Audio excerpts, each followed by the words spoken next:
बिस्मिल्लाहिर्रहमानिर्रहीम। अस्सलाम वालेकुम नाज़रीन, स्मार्ट टीवी में खुश आमदीद। शुरू अल्लाह के नाम से जो अदल का हुक्म करने वाला और ख़ुद अदल करने वाला है। नाज़रीन, हमास के 7 अक्टूबर के हमले के बाद अब तक 1400 इसराइलियों की हलाकत और 150 से ज़ायद यरगमाल बनाए जाने और इसराइल ने गजा में ऑपरेशन आहनी तलवार शुरू कर रखा है। इसराइली एयरफोर्स और आर्टिलरी गजा पर संगीन तरीन बमबारी कर रही है, जिसमें हज़ारों फ़लस्तीनी हलाक और ज़ख्मी हो चुके हैं। अब साफ दिखाई देता है कि इसराइली ज़मीनी हमला नागुज़ीर है। इसका मकसद गजा से हमास का सफाया करना है और अपने यरगमालियों को आज़ाद कराना है। इसराइल की 2008 से लेकर 2021 तक 4 बड़ी लड़ाइयों में इसराइल का सिर्फ और सिर्फ हदफ एक ही था कि हमास को खात्मा इनका किया जाए और उनकी जो ज़ेरे ज़मीन सुरंग है उनको ख़त्म किया जाए। 2008 में उनका जो ऑपरेशन था, इसका मकसद भी गजा से रॉकेट फायरिंग रोकना और हमास के फौजी ढांचों को तबाह करना था। इस कार्रवाई में 1440 फ़लस्तीनी शहीद और 9300 ज़ख्मी हुए, जबकि 9 इसराइली हलाक और 182 जख्मी हुए। साल 2012 की इसराइल जंग का नाम ऑपरेशन पिलर ऑफ डिफेंस था। इस ऑपरेशन का मकसद भी हमास की रॉकेट फायरिंग सलाहियत का खात्मा था और इसराइल की ताकत और रोब को बहाल रखना था। इसमें 174 फ़लस्तीनी शहीद हुए और 1390 जख्मी हुए, जबकि 6 इसराइली हलाक और 224 जख्मी हुए। साल 2014 के हमले का नाम ऑपरेशन प्रोटेक्टिव एज था। इस ऑपरेशन का मकसद भी हमास की रॉकेट फायरिंग की सलाहियत का खात्मा और इनकी सुरंगों को तबाह करना था। इस हमले में 2291 फ़लस्तीनी शहीद और 11231 जख्मी हुए और 73 इसराइली हलाक और 2600 जख्मी हुए।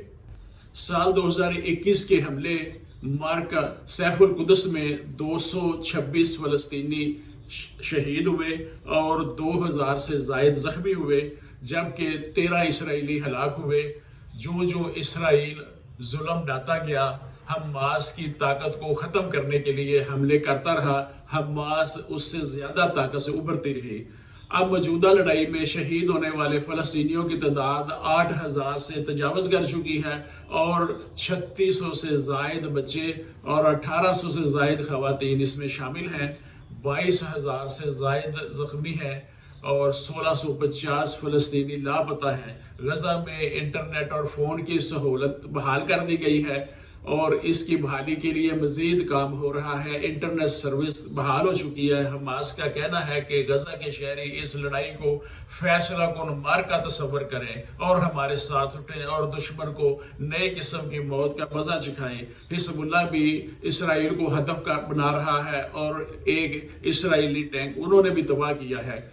इसराइल मज़ालिम इस वक्त अरूज पे हैं और इसराइली वज़ीर आज़म ने गजा के शहरियों को घर खाली करने की धमकी दी है। उन्होंने कहा है कि गजा में ज़मीनी कार्रवाई जंग का दूसरा मरहला है। ये जंग तवील हो सकती है और अपने यरगमालियों को रहा कराए बगैर हम जंग बंदी नहीं करेंगे और उनके लिए सब कुछ करेंगे। ईरानी वज़ारत ख़ारजा कहना है कि इसराइली मज़ालिम डेड लाइन क्रॉस कर चुके हैं। ईरानी सदर का कहना है कि इसराइली मज़ालिम हर एक को एक्शन लेने पर मजबूर कर रहे हैं। एक तरफ वाशिंगटन हमें अपना असर और सूख इस्तेमाल ना करने का कहता है, तो दूसरी तरफ इसराइली हमायत जारी रखे हुए है। OIC ने इसराइली जंग बंद कराने का मुतालबा किया है।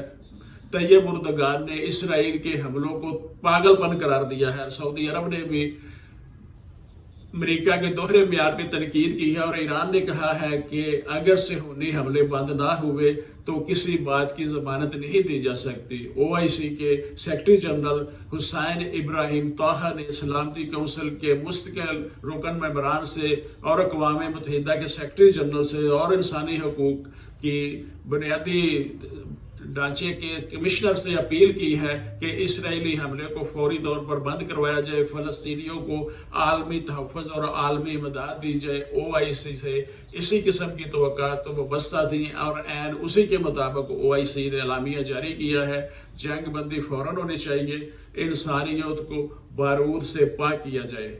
मैं मोहम्मद अमीन, एडवोकेट, स्मार्ट TV।